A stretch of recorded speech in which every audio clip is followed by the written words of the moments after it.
السلام علیکم۔ امید کرتی ہوں آپ سب خیریت سے ہوں گے۔ آج ہم جماعت ہفتم مطالعہ قرآن حصہ اول درسی کتاب میں سے سبق کا آغاز کریں گے، جس کا نام ہے قصہ حضرت ہود علیہ السلام۔ اس سبق کو آپ کی آسانی کے لیے 2 حصوں میں تقسیم کیا۔ حصہ اول میں قصہ حضرت ہود علیہ السلام کو بیان کیا جائے گا اور حصہ دوم میں اس سبق سے متعلق مشق کروائی جائے گی۔ ہم شروع کرتے ہیں قصہ حضرت ہود علیہ السلام۔ اس قصے میں حضرت ہود علیہ السلام اور ہود علیہ السلام کی جو قوم تھی، قوم عاد، ان کا تعارف پڑھیں گے۔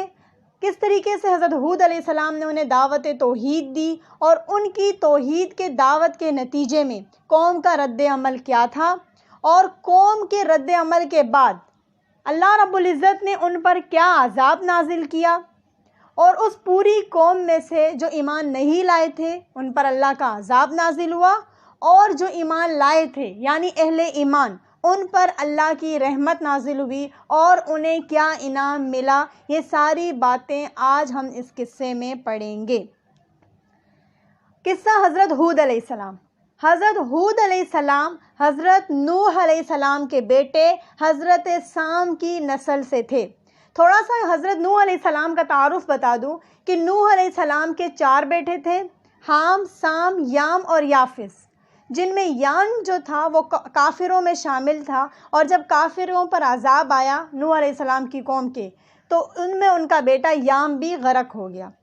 اور انہی کے 3 بیٹوں میں سے جو حضرت سام تھے، ان کی جو نسل چلی ان میں حضرت ہود علیہ السلام بھی تھے۔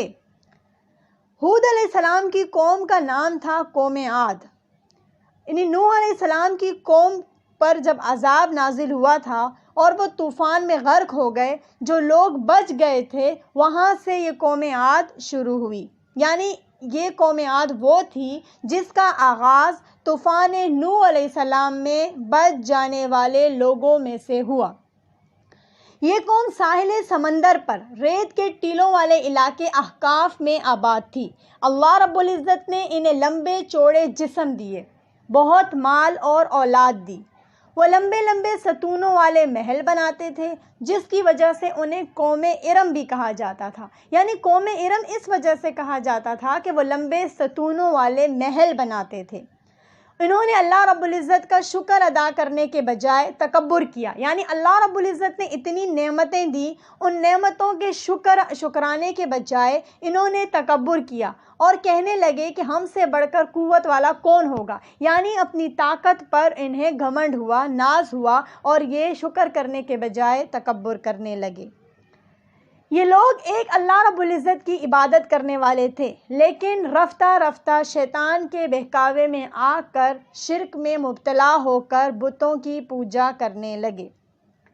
جب کوئی قوم جو ہے غلط راستے کی طرف جانے لگتی ہے، شرک کی طرف جانے لگتی ہے، تو اللہ رب العزت اس قوم کی ہدایت کے لیے کسی نبی کو بھیجتے ہیں جو اسی قوم میں سے ہوتا ہے۔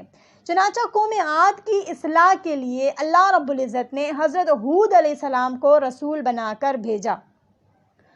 حضرت ہود علیہ السلام نے اپنی قوم کو ایک اللہ کی عبادت کی دعوت دی۔ آپ علیہ السلام نے لوگوں کو اللہ کے ساتھ شرک کرنے سے منع فرمایا۔ جب ہود علیہ السلام نے قوم کو توحید کی دعوت دی، تو آپ علیہ السلام کی دعوت توحید پر قوم کے کافر سرداروں نے معاذ اللہ حضرت ہود علیہ السلام سے کہا کہ تم نادان ہو اور ہم تمہیں اللہ رب العزت کا رسول نہیں مانتے ہیں۔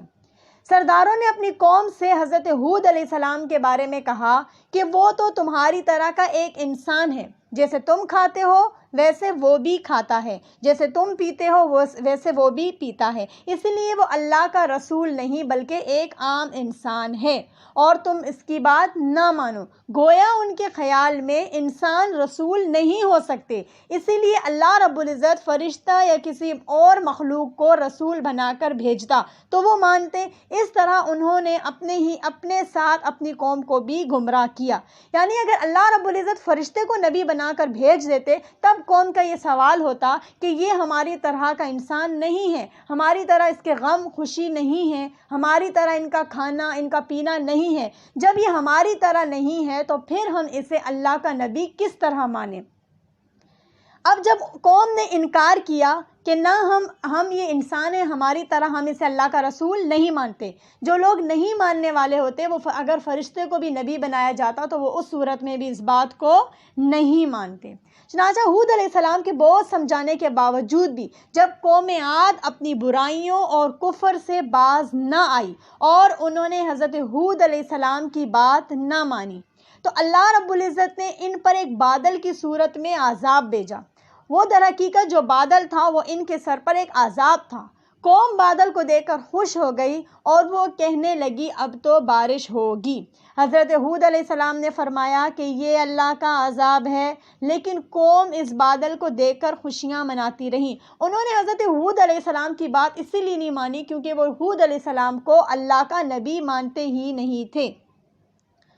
جب قوم اس بادل کو دیکھ کر خوشیاں مناتی رہیں، یہاں تک کہ اللہ کے عذاب کی سخت آندھی آ گئی جو 8 دن اور 7 راتوں تک مسلسل چلتی رہی۔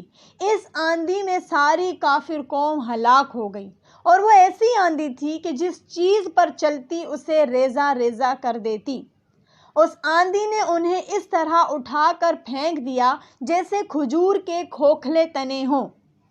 اس طرح ان کے تکبر اور کفر کی وجہ سے دنیا میں ہی ان پر اللہ رب العزت کا عذاب نازل ہوا، اور آخرت میں بھی انہیں سزا دی جائے گی کیونکہ انہوں نے شرک کیا تھا اللہ کے ساتھ، انہوں نے بتوں کو بھی اپنا معبود بنایا تھا، اور اللہ رب العزت ہر گناہ کو معاف کر دیتے ہیں سوائے شرک کے، کہ شرک کرنے والے کو اللہ رب العزت کبھی بھی معاف نہیں کر دیتے۔ اب یہ وہ لوگ تھے کہ جنہوں نے حضرت ہود علیہ السلام کی بات نہ مانی اور انہوں نے ان کی نبوت کا انکار کیا، انہوں نے اللہ کی توحید کا انکار کیا۔ جب انکار کرنے کی صورت میں اور ان کے پاس ایک صحیح راستہ دکھلانے والے نبی کے نہ ماننے کی صورت میں، یعنی ان کے پاس ایک نبی آیا تھا انہیں صحیح راستہ بتانے کے لیے، انہوں نے پھر بھی اس نبی کی بات نہیں مانی، تو اس صورت میں اللہ رب العزت نے ان کے اوپر عذاب بھیجا، اور یہ ایسا عذاب تھا جو صرف 1 دن یا 2 دن نہیں،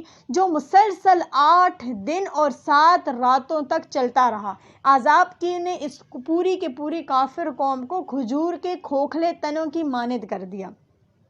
اب ایمان لانے والوں میں سے جو لوگ تھے وہ بچ گئے، ان پر اللہ کی رحمت نازل ہوئی، خاص فضل نازل ہوا، اور وہ اس آندھی کے عذاب سے بچ گئے۔ اب عذاب سے جو بچ جانے والے لوگ تھے انہوں نے اللہ رب العزت کا شکر ادا کیا اور اپنی قوم کے برے انجام پر افسوس کیا۔ اب جب یہ لوگ بچ گئے تھے، یہ سب لوگ پھر مدین اور شام کے درمیانی علاقے میں جا کر آباد ہوئے۔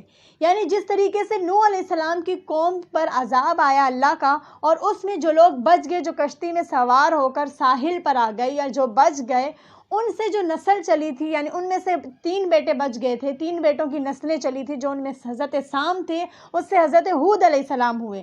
اسی طریقے سے جو باقی یہ جو قوم عاد پر عذاب آیا، اور قوم عاد پر عذاب میں جو اہل ایمان والے تھے، یعنی جنہوں نے حضرت ہود علیہ السلام پر ایمان لایا تھا اور جو بچ گئے تھے، انہوں نے الگ علاقے میں جا کر مدین اور شام کے درمیانی علاقے میں جا کر آباد ہوئے تھے۔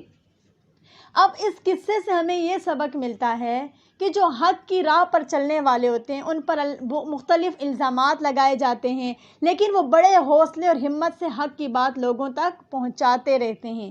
نوح علیہ السلام کے بارے میں بھی آپ پڑھیں گے انشاءاللہ کہ نوح علیہ السلام نے بھی اپنی قوم کو 950 سال تک دعوت دی، لیکن وہ پھر بھی ایمان نہیں لے کر آئے تھے۔ اب یہ ہم نے قصہ حضرت ہود علیہ السلام پڑھا اور آپ کو بتایا کس طریقے سے اہل ایمان تھے اور کس طرح کافروں پر عذاب آیا اور اہل ایمان بچ گئے اور ان پر اللہ کی نعمتیں رحمتیں نازل ہوئیں۔ اب ہم اگلی ویڈیو میں آپ کو اس قصہ حضرت ہود علیہ السلام کی مشقی کام کرائیں گے اور ان کے سوال اور جواب کروائیں